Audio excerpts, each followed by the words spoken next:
One ordinary evening suddenly turns chaotic when Alex Thompson discovers his wife Emily coming home with mysterious bruises. Will he uncover the dark truth behind it and make the culprit regret it?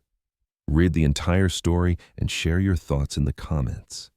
Alex Thompson stood in his garage gripping a heavy wrench in his calloused hands. At 34, he'd built his software company from scratch, starting with an old laptop and a set of programming tools inherited from his father. Now, Thompson Tech employed 43 people and had just secured a contract to develop software systems for Seattle's historic City Hall. The sound of Emily's Honda pulling into the driveway brought a smile to his weathered face. After 8 years of marriage, that sound still meant home, a reminder that no matter how busy life got, they had each other. He'd met Emily Carter at a coffee shop near her marketing firm, where she'd been buried in ad campaigns during her lunch break. She was brilliant with creative ideas, methodical in everything she did, and her laugh could pull him out of the worst days, making worries melt away. "Alex, what are you tinkering with in there now?" Emily called from the kitchen door, her voice carrying that familiar teasing tone. "Just fixing the neighbor's laptop," he replied, wiping his hands on an old rag, grateful for these small moments. "Mrs. Jenkins brought it over this morning, said it keeps freezing." Emily appeared in the garage doorway, still in her navy business suit from Hayes Marketing, the mid-sized firm where she'd worked for 3 years. She looked more tired than usual, her eyes showing exhaustion after a long day. "Rough day?" Alex asked, noticing the tension around her brown eyes, his heart tightening with concern. "The usual.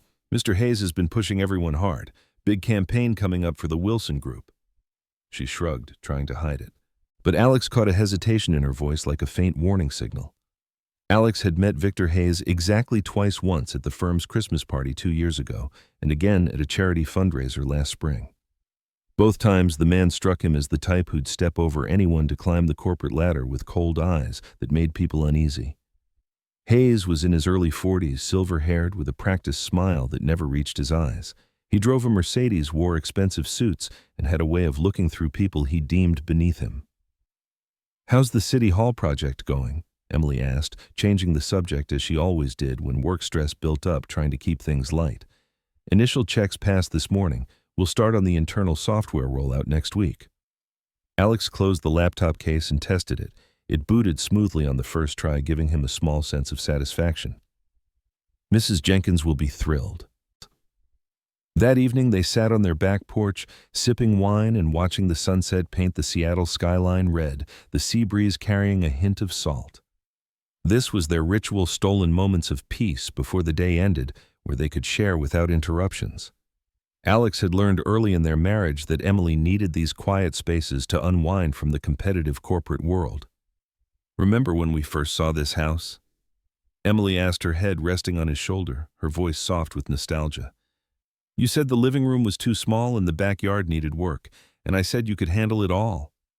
She smiled up at him, her eyes sparkling. "You were right about the backyard. Still working on the living room," Alex admitted, holding her closer. But Rome wasn't built in a day. Rome didn't have Mrs. Jenkins dropping off broken gadgets every week either.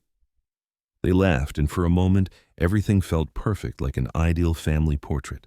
Alex had no idea that in less than 48 hours, their solid world would crack wide open, forcing him to confront emotions he'd never imagined. Tuesday started like any other. Alex was at City Hall by 6 a.m., reviewing designs with his lead Ben Davis in the crisp Seattle morning air. The morning team was preparing to update the software interface, a delicate task that required preserving the original design while upgrading the security systems behind it. "The city officials want to maintain the digital architectural integrity," Ben said, pointing to a section of the plans, his voice full of enthusiasm. "But some of these old code sections are problematic." Alex examined the notes, trying to focus but feeling a slight unease. "We'll reinforce them properly. This system will outlast us all." His phone buzzed with a text from Emily, working late tonight. "Don't wait up. Love you." The third such message in 2 weeks. Alex frowned but pushed it aside, telling himself campaign season was always brutal for marketers, though his heart worried about her health. By 5 p.m., the team had successfully updated 3 interface sections without damaging the original code. Alex was reviewing the day's progress when his phone rang. "Alex?" Emily's voice sounded strained, like she was holding back. "I'll be even later than I thought.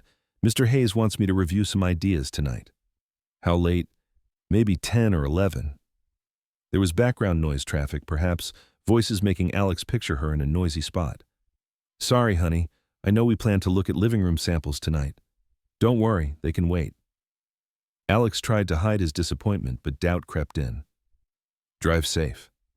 "I will. Love you." Alex spent the evening in the garage assembling a bookshelf for their bedroom, his hands working mechanically while his mind raced. Manual work helped him think, and Emily's recent behavior nagged at him. Not suspicion, trust was the foundation of their marriage, but genuine concern. She seemed drained, stressed beyond normal work pressure, and he wondered if something more serious was happening. At 11:15, headlights swept across the garage windows. Alex set down the sandpaper and headed to the kitchen, arriving as Emily came through the door, her face pale under the light. The first thing he noticed was her limp, like she was in pain.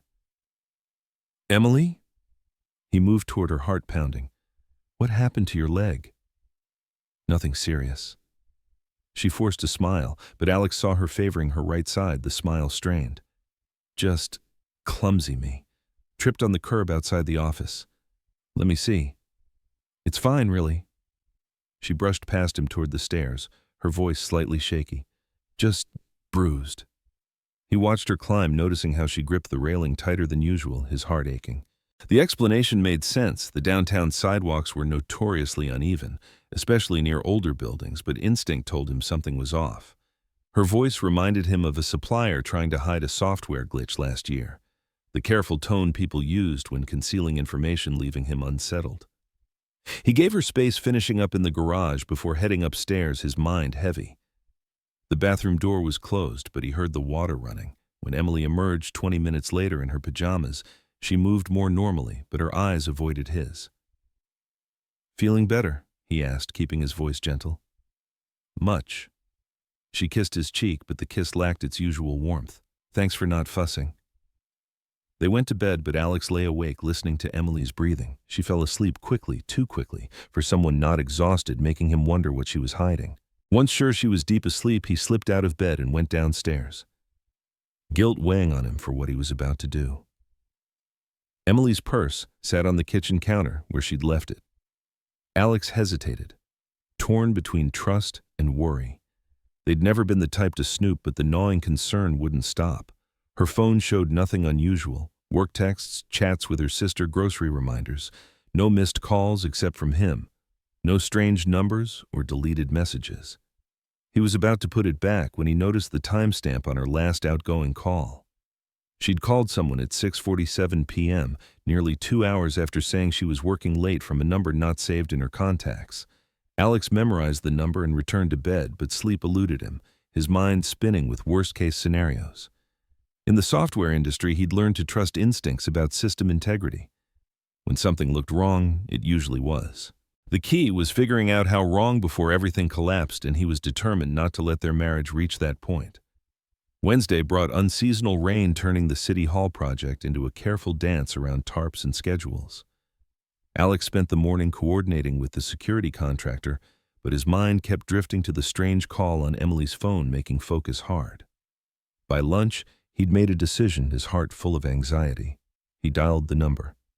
"Hayes Marketing, Victor speaking."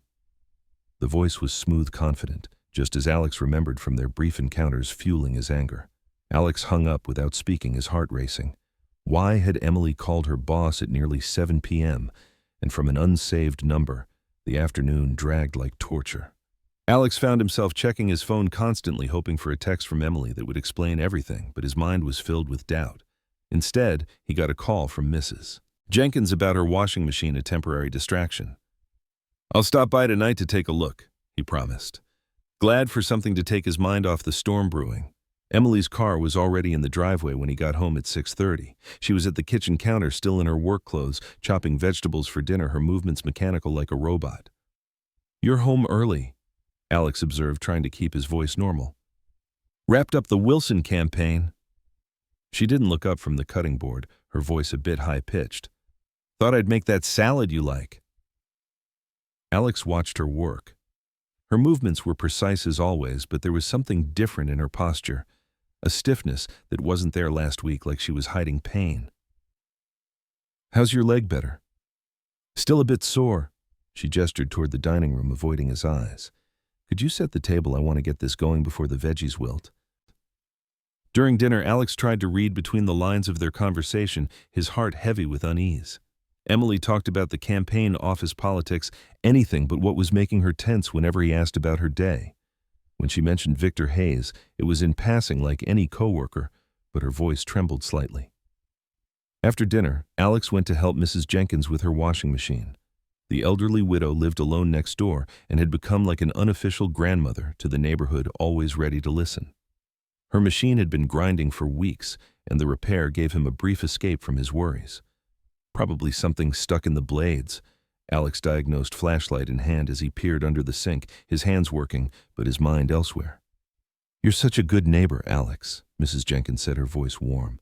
"Your wife is lucky to have a handy husband." 20 minutes later, Alex had extracted a coin and 2 bottle caps from the machine. Mrs. Jenkins insisted on sending him home with leftover apple pie, its aroma tempting. "How's Emily doing?" she asked as he prepared to leave, her eyes twinkling with concern. "I saw her come home last night looking a bit roughed up." Alex paused, his heart clenching. "Roughed up? Not exactly, but she was walking funny and her blouse looked wrinkled like she'd been in a scuffle." Mrs. Jenkins adjusted her glasses, her voice worried. "Probably just a long day at the office. Those big firms work people too hard." Alex thanked her for the pie and walked home slowly. Mrs. Jenkins's words echoed in his head like an alarm bell. By the time he reached his front door, a cold certainty had settled in his stomach, turning to resolve. Emily was in the living room, laptop open, working on planning spreadsheets, her face tired under the lamp. She looked up when he entered.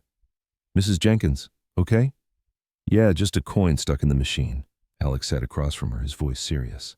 "Emily, I need to ask you something, and I need you to be straight with me." Her fingers stopped on the keyboard, her eyes showing fear. "Okay. What really happened to your leg yesterday?" She didn't respond immediately, her lips pressed thin. Then she closed the laptop and looked at him directly, her voice trembling. "I told you I tripped on the curb. Mrs. Jenkins saw you come home. She said you looked like you'd been in some kind of struggle." Emily's face paled, her eyes darting away. "Mrs. Jenkins needs new glasses. Show me the bruise." "Alex, show me." He insisted, his voice soft but firm. Slowly, Emily rolled up her sleeve. The bruise on her left forearm was large and dark, roughly the size of a man's hand, but it wasn't the kind from a fall. Alex had seen enough workplace injuries to recognize fingerprint patterns in bruised skin, his blood boiling with rage. "Who did this to you?" Emily pulled her sleeve down, her voice small. "Nobody did anything to me. I fell." "Someone grabbed you hard enough to leave fingerprints." Alex's voice stayed level, but something cold and dangerous built in his chest like a storm brewing. "I'm asking one more time, what happened?" Tears welled in Emily's eyes, her face crumpling. "It's not what you think." "Then tell me what it is." For a long moment they stared at each other across the coffee table, the air thick. Then Emily's composure cracked and she burst into sobs. He was upset about some mistakes in the Wilson ideas. He thought I'd made an error that could lose the contract." The words rushed out, mixed with sobs. He was yelling and I tried to explain, and he just grabbed my arm hard, but it was only for a second, and then he realized and apologized. "He touched you." "It wasn't like that, Alex. He was just frustrated." "He touched you." Alex stood, his voice shaking with anger. "And you covered for him." "I don't want trouble at work. If I report it, it becomes a whole thing. HR, investigations, lawyers. And for what? A bruise that'll fade in a week." Alex walked to the window, staring out at the dark street, his heart full of pain and fury. 8 years of marriage, and he'd never seen Emily lie to him before tonight. Not about anything important, and this felt like a betrayal. The fact that she'd protected her boss over her husband told him everything about Victor Hayes, a true bully. "I'm calling him Emily." "No, please don't make it worse," she pleaded, her voice full of fear. But Alex was already dialing, determined to confront him. Victor Hayes answered on the second ring. "This is Alex Thompson, Emily's husband." Silence. "Oh, hello, Alex. Everything okay?" "I want to know what happened in your office yesterday." More silence, longer. "I think there's been a misunderstanding." My wife came home with bruises on her arm, bruises that match fingerprints. I think there's been a mix-up. What happened? The friendly tone vanished from Hayes's voice. Listen, Thompson, workplace incidents are between employees and management. I don't discuss internal matters with spouses. You touched my wife. Emily is an excellent employee, but she made an error that cost us a major contract opportunity. I may have been emphatic in expressing my disappointment. Alex clenched his jaw, blood rushing to his head. Emphatic? These things happen in high-pressure environments. I'm sure Emily told you it wasn't serious. So you did grab her. I touched her arm briefly to get her attention. Hayes's voice turned cold and dismissive. So what? I roughed her up. What are you going to do about it? The line went quiet. Alex realized he'd stopped breathing, rage exploding inside. You just said you roughed up my wife. You heard me. Alex hung up without another word, his hands shaking. Behind him, Emily watched with wide eyes, her face streaked with tears. What did he say? Alex looked at his wife, his heart breaking. Smart, trustworthy Emily, who'd protected a man who'd casually admitted to hurting her, who'd challenged him like it was a game. Pack a bag, Alex said quietly, his voice restrained. You're staying at your sister's tonight. Alex, what did he say? Just pack, please. While Emily gathered her things, tears streaming down her face, Alex went to the garage and opened the metal box where he kept important documents. Beneath the warranties and manuals was a small black address book he hadn't touched in 5 years. His heart filled with dark resolve. Some numbers you never forget. Some favors you save for when they really count. He picked up his phone and scrolled to a contact he'd hoped never to use, but now he had to. Ryan, it's Alex Thompson. I need a favor. Ryan Black arrived at Alex's house at 6 a.m. Thursday, looking exactly as he had 5 years ago when Alex last saw him, stirring old memories. Medium height, compact build with pale blue eyes that seemed to catalog everything sharply. He wore a simple gray suit and carried a leather portfolio like any insurance agent or auditor, but Alex knew behind the ordinary appearance was an expert. Coffee, Alex offered, leading him into the kitchen, trying to stay calm despite the chaos inside. Black. Ryan sat at the kitchen table and opened his portfolio, his voice professional. You said Victor Hayes, the marketing exec. That's right. Ryan pulled out a yellow notepad and clicked a pen. Tell me everything. Alex had met Ryan 8 years ago when a partner tried to extort Thompson Tech by threatening to report fake safety violations, a memory that still made him shudder. The partner had ties to shady people who specialized in troubling small businesses. Alex had been desperate enough to ask around, and a friend of a friend gave him Ryan's number. Ryan Black was a problem solver. He didn't advertise, had no website or cards, operating in the shadows. His specialty was situations where conventional solutions, lawyers, police, official channels weren't practical or effective. His methods were thorough, creative, and completely off the books. The partner not only dropped the extortion, but left town within a month, a clean end. Alex paid Ryan's fee and hoped never to need him again. But now was different. Your wife works for Hayes, Ryan said, taking notes as Alex explained, his voice trembling when describing the bruises. How long? She's a senior marketer there, and Hayes assaulted her yesterday, grabbed her hard enough to bruise. When I called him, he admitted roughing her up, said it was no big deal, and dared me to do something about it. Ryan looked up from his notes, his eyes sharp. You record the call? No, but Emily heard my side. Witnesses are good. Ryan noted more. What do you want done? The question Alex had wrestled with all night, his heart torn between justice and risk. What did he want? An apology seemed laughably insufficient. Going to the police would make Emily's work situation public, and she'd made it clear she didn't want that, but he couldn't let it go. A civil lawsuit could take years and cost more than it was worth. I want him to understand actions have consequences. Alex said, finally, his voice firm. I want him to regret touching my wife. Regret comes in degrees, Ryan said, his tone even. How much? Alex had spent the night thinking, picturing Emily's forced smile as she lied about her injury. Victor Hayes was a bully who'd escalated to violence because he thought he'd get away with it. Men like that only understood power, and Alex was ready to wield it. Enough that he never touches anyone else's wife. Ryan nodded and made a final note. I'll need 48 hours for a full picture.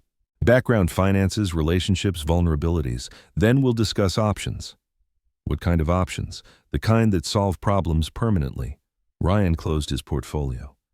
One thing, Alex. Once we start this path, we finish it. No second thoughts. No backing out if you get nervous. Are you sure this is what you want? Alex thought of Emily's strained smile when she lied about the injury, of the casual arrogance in Hayes's voice when he admitted hurting her, of the kind of man who thought his position gave him the right to harm people. I'm sure, he replied, his heart set.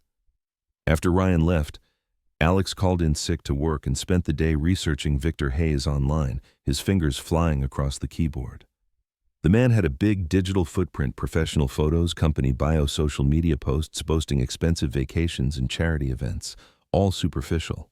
Hayes had graduated from the University of Washington with an MBA, worked for a large firm in San Francisco, before starting his own practice 6 years ago. He was divorced, no kids, and lived in a Belltown condo that probably cost more than Alex earned in 2 years. On the surface, Victor Hayes looked like a successful businessman with good connections and expensive tastes, but Alex sensed the fragility beneath.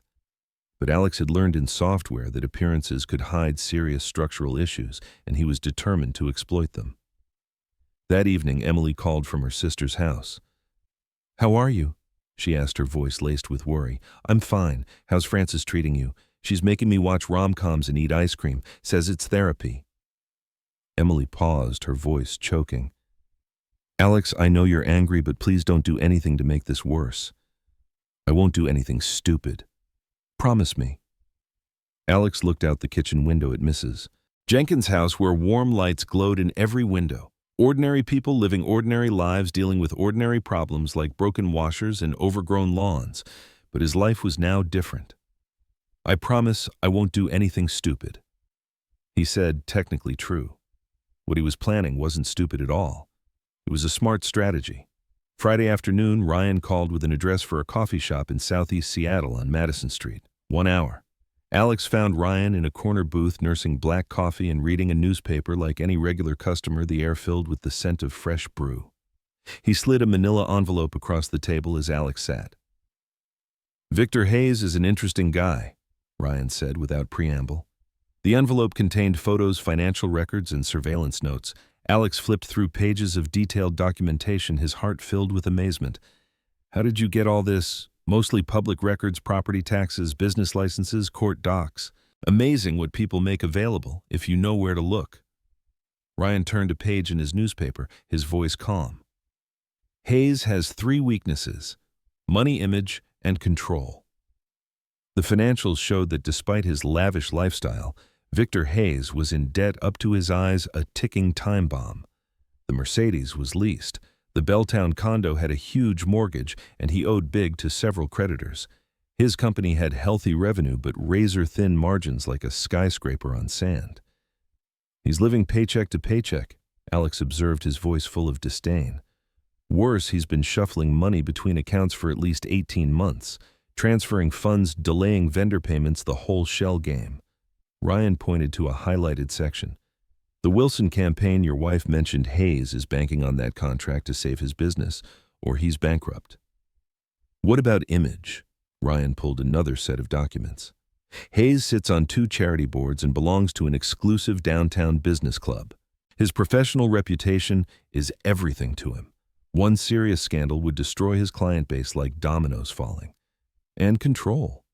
He's a micromanager who can't delegate, makes every decision, the signs, every check approves, every expense.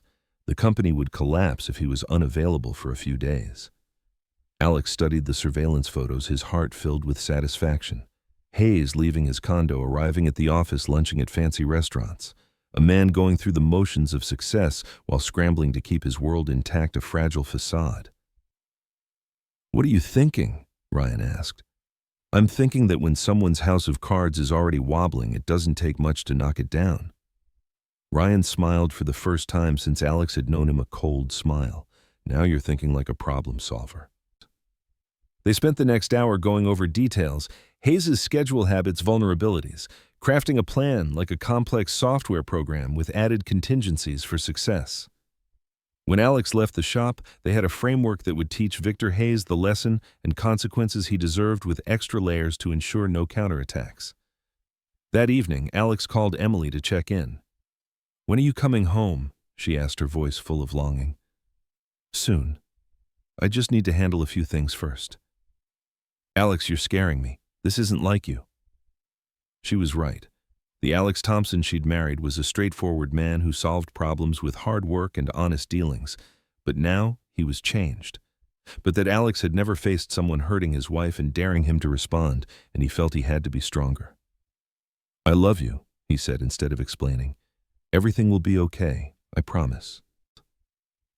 Saturday morning, Alex drove to a storage facility in Bellevue, where he rented a small unit under a fake business name that existed only on paper. Ryan had handled the paperwork, one of many services he provided for clients needing privacy.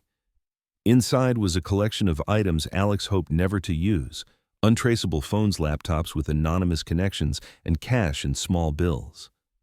The unit was his insurance policy set up years ago after the extortion taught him that good people sometimes need to prepare for bad situations. He activated one phone and called the number Ryan gave. "Pacific Investigation Services." A professional woman's voice answered. "I'd like to schedule a consultation about a domestic violence situation," Alex said, reading from Ryan's script, his heart full of resolve. "Certainly. Are you the victim or a concerned party?" "Concerned party. My sister-in-law is being abused by her boss." The woman took down details of a fictional case involving Victor Hayes and scheduled an appointment for the following Tuesday. By the time the service realized there was no real client, the wheels would be turning and the plan underway. Alex made 4 more calls that afternoon, each to a different agency, each reporting concerns about Victor Hayes' behavior, adding details for credibility. Animal Control got a tip about neglect in his condo building. The IRS received an anonymous report on tax irregularities. The state licensing board heard from a former client worried about professional misconduct. Individually, each report would prompt minimal investigation. Together, they'd create a pattern of scrutiny that would make Victor Hayes feel like his life was under a microscope, a tight web. But the real masterpiece was still ahead, with added safeguards against Hayes fighting back. Sunday morning, Alex launched the final piece of the plan, his heart pounding with anticipation. He drove to an internet cafe in downtown Seattle, paid cash for 2 hours of computer time, and logged in using credentials Ryan provided. The cafe catered to those needing anonymous access: teens, dodging parental controls, tourists checking email, and occasional customers like Alex needing privacy. The atmosphere noisy but anonymous. Using techniques Ryan taught, Alex created several fake social media profiles with stock photos. The profiles belonged to fictional employees of various Seattle businesses, people who might realistically have dealt with Victor Hayes over the years, with added personal details to make them real. Each profile told a similar story. Victor Hayes had been inappropriate with female staff. He had anger issues. He was unethical in business. The posts were carefully worded to avoid provably false accusations, but together they painted a picture of a man with serious character flaws enough to go viral. Alex scheduled the posts to go live over the next week across multiple platforms. Social media algorithms would ensure natural spread as people shared and commented on what seemed like legitimate concerns, like a digital virus. The plan's beauty was its subtlety. Nothing traceable to Alex and Ryan added encryption layers for safety. Individually, each element looked like everyday social media activity, but collectively they'd create a storm of negative attention around Victor Hayes just when his company was most vulnerable. By Monday morning, the first anonymous reports would hit the agencies. By Tuesday, the fake investigation appointment would trigger questions about violence. By Wednesday, the social media posts would start appearing in search results for anyone looking up Victor Hayes or his firm. Alex finished at the cafe and drove home to find Emily's car in the driveway, his heart lightening. She was in the kitchen brewing coffee, still in the clothes she'd slept in at her sister's, her face tired but determined. "I couldn't stay away any longer," she said as he walked in, her voice trembling. "This is my home too. I'm glad you're back." "Are you? Because you've been acting like a stranger since Tuesday." She turned to face him, her eyes filling with tears. "Talk to me, Alex. What's going on in your head?" Alex poured coffee and sat across from her at the kitchen table, taking her hand. I've been thinking about the kind of man who hurts a woman and then brags about it. Victor didn't brag. He dared you to do something about it, like a challenge. Alex met her eyes, his voice gentle. What kind of man does that? Emily was silent for a long moment, tears rolling down. The kind who's never faced consequences for his actions. Exactly.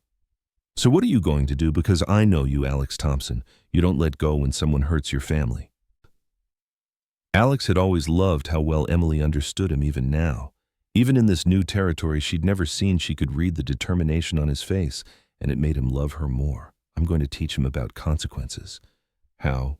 You don't want the details? Yes, I do, she said, squeezing his hand. Alex studied his wife's face. Emily was smart, ethical, and had spent 3 years building her career at Hayes Marketing, but now she was ready to face it. What he was planning would destroy Victor Hayes professionally and personally.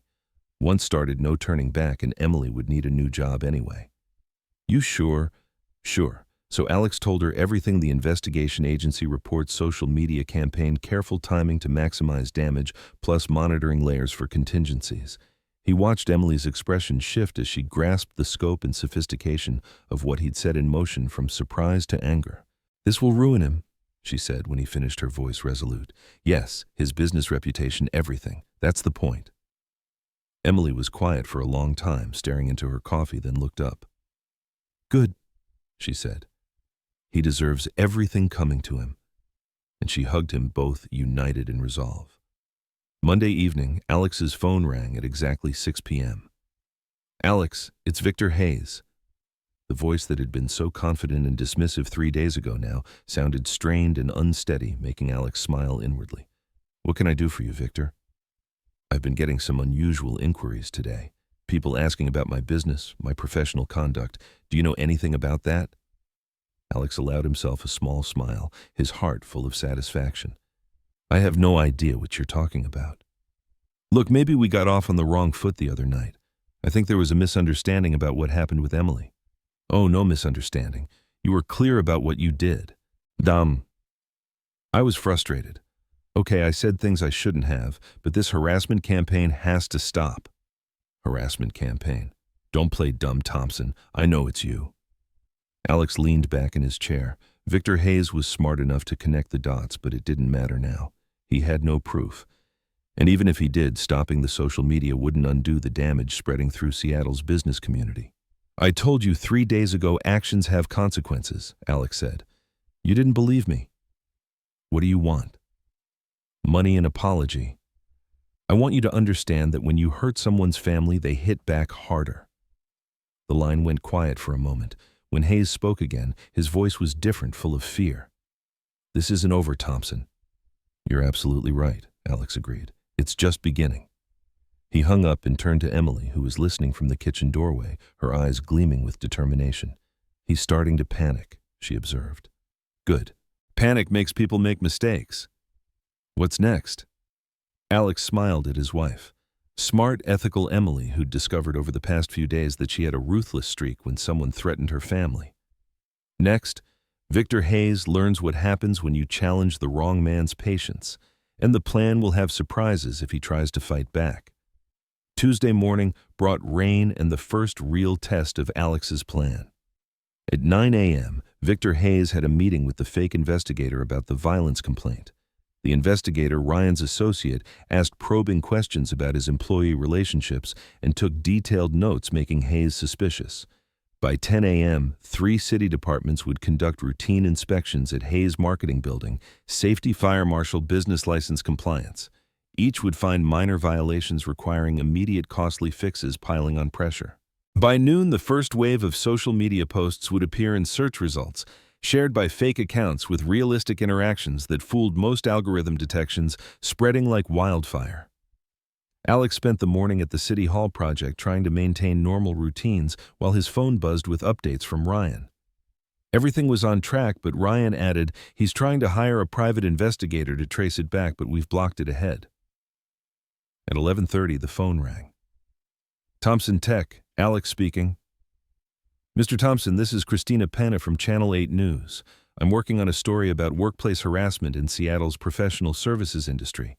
I understand your wife works for Hayes Marketing." Alex's blood ran cold. They'd anticipated social media attention and regulatory scrutiny, but local news could spiral out of control. "I'm not sure what you're referring to," he said carefully. "We've received several tips about inappropriate conduct at Hayes Marketing, including an allegation that Victor Hayes physically assaulted a female employee. Would you be willing to provide a statement?" "No comment." Alex hung up and immediately called Ryan. "We have a problem," he said. "Channel 8 is sniffing around." "Expected," Ryan replied calmly. "Local reporters monitor police scanners and city inspection records. It's inevitable someone noticed the pattern. We'll guide it to our advantage." This could get out of hand fast. Trust the plan. Victor Hayes is about to have a very bad day, and his counter-attempts will fail miserably. At 12:45, Alex's phone rang again. This time it was Emily from work. "Alex, something's happening here. Victor's been locked in his office all morning with the door shut, and there are people asking questions. City inspectors, someone from the state, maybe a reporter." "Are you okay?" "I'm fine, but the whole office is buzzing. People are scared. What if they shut us down?" Alex had prepared for this moment, but hearing the uncertainty in Emily's voice still tightened his chest. "Everything will be fine. Just do your job and stay out of it." At 1:15, Victor Hayes called. "You bastard!" he said without preamble, his voice full of fury. "Do you have any idea what you've done? Tell me." "I've got reporters calling city inspectors crawling all over my building, and the state licensing board wants a formal review. My phones haven't stopped ringing all morning." Sounds like a busy day. "This is harassment, Thompson. I can prove you're behind it. I've hired someone to trace it." "Really? How?" Silence on the line. Both knew Victor Hayes had no proof and Ryan had blocked the investigator he'd hired. Every complaint seemed from legitimate sources. Every inspection was technically routine. Every social media post was anonymously untraceable. "What do you want?" Hayes asked finally, his voice weary. "I want you to resign and shut down your company." "You're insane. I've spent 6 years building this." "Should have thought of that before touching my wife. I'll fight this. I'll fight you." "Good luck." Alex hung up and called Ryan. "How long until the social media hits critical mass?" "By tonight, anyone searching Victor Hayes or his company will see the harassment allegations on the first page of results. Tomorrow it'll be trending locally." And the city inspections found enough violations to keep him busy for weeks. Nothing criminal but expensive to fix and impossible to ignore. His counter-efforts failed. The investigator he hired hit dead ends. What about the reporter? She's building a story on workplace harassment in professional services. Victor Hayes is her prime example. Alex spent the afternoon coordinating his team while monitoring news feeds on his phone. By 3 p.m., the first online article appeared on a local news site. Allegations surface against Seattle marketing firm owner. The article was carefully worded to avoid liability but named Victor Hayes and described a pattern of concerning behavior from multiple sources with added details from anonymous tips. The reporter had done her homework, tracking down what seemed like former employees and clients with negative experiences. Of course, most of those sources were fake, created by Ryan's team to provide quotes for this purpose.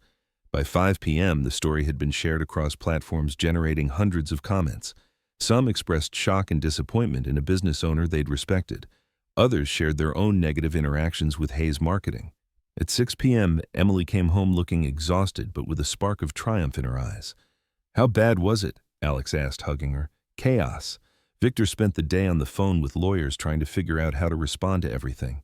Half the staff left early." She sat at the kitchen table. "The Wilson Group called this afternoon. They're postponing their campaign pending resolution of the allegations." Alex felt a moment of satisfaction. The Wilson contract was Victor Hayes' lifeline. Without it, his business was doomed. "I'm sorry you had to go through that." "I'm not," Emily said firmly. "Watching him panic was the best part of my day, and knowing you did this for me makes me stronger." "Any regrets?" Emily considered it seriously. 3 days ago, I was protecting the man who hurt me because I didn't want to rock the boat at work. Tonight, he's learning what real trouble looks like. She met Alex's eyes. "No regrets." Alex's phone buzzed with a text from Ryan. Phase 2 tomorrow. Be ready. What's phase 2? Emily asked, reading over his shoulder. Tomorrow, Victor Hayes discovers his problems are just beginning and any counterattacks will be futile. Wednesday morning, Victor Hayes woke to find his life completely dismantled. Alex knew because Ryan had set up real-time monitoring. Through digital surveillance and old-school stakeouts, they tracked Hayes' growing panic as each new disaster unfolded, and his final efforts failed spectacularly. The first blow came at 6 a.m. when Hayes discovered someone had leaked his client list to local media. The Channel 8 reporter now had contact info for every business using Hayes marketing. She was methodically calling each one about their experiences, adding pressure. The second blow landed at 7 a.m. when the IRS called to schedule an audit of his personal and business taxes based on an anonymous tip about irregularities. The third arrived at 8 a.m. as a cease and desist letter from the Wilson Group, suspending all negotiations pending resolution of the harassment claims. By 9 a.m., 3 more clients had called to terminate services. Alex got updates all morning while overseeing security at City Hall. Ryan's team reported Hayes hadn't left his condo, hadn't showered, and seemed to be drinking heavily despite the hour, and he'd tried calling his investigator again, but was blocked. At 10:30, Hayes called Alex's number. "Please," he said without preamble, his voice trembling. "I'll do whatever you want. Just make it stop." "Make what stop?" "You know what? The reporter's investigation, social media campaign, all of it."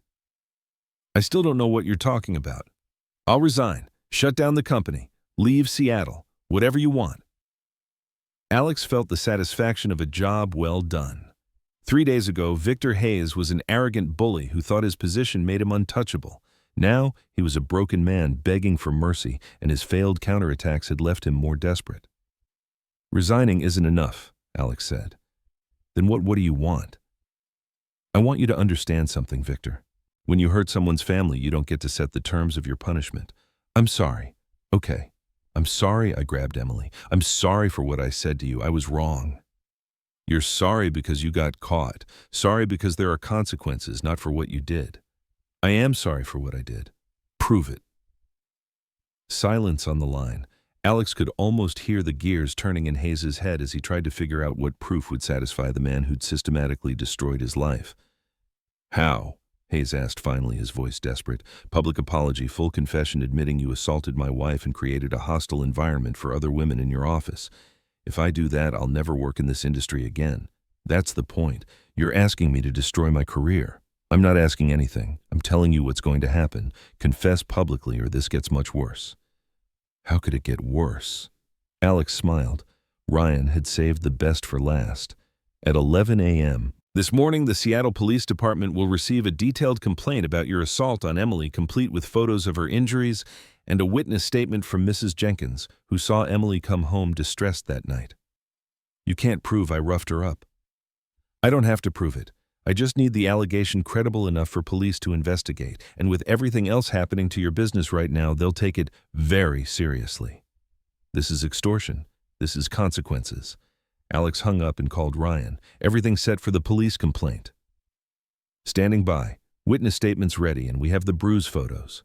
One call, and Victor Hayes becomes the subject of a criminal investigation, and if he agrees to the public confession, he avoids charges but ruins his professional reputation forever. Either way, he loses. At 10:45, Victor Hayes called back. "I'll do it," he said, his voice hollow with defeat. "The public apology, but I want immunity from criminal prosecution. You're not in a position to negotiate. I'm giving you what you want. Confessing publicly to assaulting your wife and creating a hostile workplace. That should be enough." Alex considered the offer. A public confession would achieve everything he'd aimed for. Victor Hayes would be done professionally. His behavior exposed other women warned about his character. The criminal complaint was leverage for compliance, not the end goal. "You have 1 hour to prepare a statement," Alex said. "Post it on your company website and all social media. Then call Channel 8 and read it on camera. After that, resign and dissolve the business. And then this ends. Then this ends." At 11:30 a.m., a statement appeared on the Hayes marketing website. "I, Victor Hayes, publicly apologize for my inexcusable behavior toward my employee, Emily Thompson, and other women in my workplace. On Tuesday, August 19th, 2025, I physically assaulted Ms. Thompson in my office, grabbing her arm with enough force to cause bruising. This was completely unacceptable, and I take full responsibility for my actions. I have also created a hostile work environment through inappropriate comments and behavior toward female employees over several years. Effective immediately, I am resigning and dissolving Hayes Marketing. I am seeking professional help for my anger issues and commit to making amends for the harm I've caused. The statement spread across social media in minutes. By noon, local news had picked it up. By evening, it would be part of Victor Hayes' permanent digital footprint, ensuring anyone searching his name found his confession. Alex called Emily at work to tell her what happened. "It's over," he said simply. "How do you feel?" Alex considered the question. 3 days ago, he'd been a straightforward software developer solving problems with hard work and honest dealings. Today, he'd systematically destroyed a man's life using methods in the gray area between legal and not. He felt like himself again, stronger. "I feel like justice was served," he said. 1 month later, Alex stood in the upgraded City Hall lobby watching afternoon sunlight stream through the restored windows. The project had finished 2 weeks early and under budget. The mayor was planning a dedication ceremony, and Thompson Tech was fielding calls about other historic upgrade projects. The future bright. "Looks great," Ben Davis said, joining Alex in the lobby. "Hard to believe this place was falling apart 6 months ago." "Sometimes the foundation is stronger than it seems," Alex replied, his voice thoughtful. "You just have to clear the damage and build on what's solid." Emily had found a new job within a week of Victor Hayes' public confession. A larger downtown firm was impressed with her resume and offered a senior role with better pay and benefits. The Wilson Group even asked her to complete their campaign, personally impressed by her early work, a positive turning point. Victor Hayes had kept his word about leaving Seattle. Ryan's sources reported he'd moved to a small town in eastern Washington, working as a bookkeeper for a farm equipment dealer. His professional license was suspended pending a state review, likely leading to permanent revocation. His lavish lifestyle was gone. His company dissolved, his reputation forever stained. Alex felt no sympathy for his plight. Victor Hayes had made his choices, and those choices had consequences, a harsh lesson. Ben pulled him from his thoughts. "Someone here to see you." Ryan Black stood near the City Hall entrance in the same gray suit and carrying the same leather portfolio. He looked as unremarkable as ever, the kind of man eyes slide past without seeing. "Afternoon, Alex." "Ryan, what brings you downtown?" "Wanted to see how the project turned out." Ryan looked around the lobby with what might be genuine interest. "Nice work." They walked out into the late afternoon sun. Seattle stretched around them, a city of neighborhoods and small businesses where people tried to live decent lives and solve problems civilly. "Any loose ends I should know about?" Alex asked. "All tied up. Social media accounts deactivated, fake investigation reports resolved, and our mutual acquaintance's situation is stable in its new equilibrium. Meaning Victor Hayes has learned to keep his hands to himself, and he's not in a position to hurt anyone else's wife." They stood quietly for a moment, watching traffic flow past the City Hall. Alex thought about the man he'd been a month ago, solving problems through hard work and honest dealings. That man still existed, but now he had access to resources and methods most never imagined, making him more confident. "Do I owe you anything?" Alex asked. "Consider it professional courtesy," Ryan replied. "You did good work here, Alex. Sometimes the system fails people, and they need other options." Other options. Justice doesn't always come through official channels. Sometimes it requires personal initiative. Ryan handed Alex a card with just a phone number printed on it, in case you need those other options again. Alex pocketed the card, though he hoped never to use it. "Thanks. Give my regards to Emily."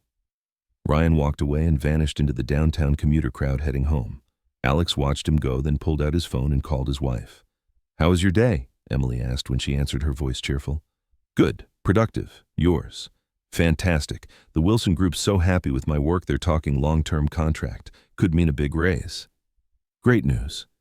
I think we should celebrate maybe dinner at that new spot on Madison." Alex smiled, thinking about the living room upgrade they'd planned for months. With Emily's new job and the City Hall project's success bonus, they could finally afford those custom cabinets she'd wanted. "Sounds perfect. Pick me up at 6. Love you, Alex. Love you too.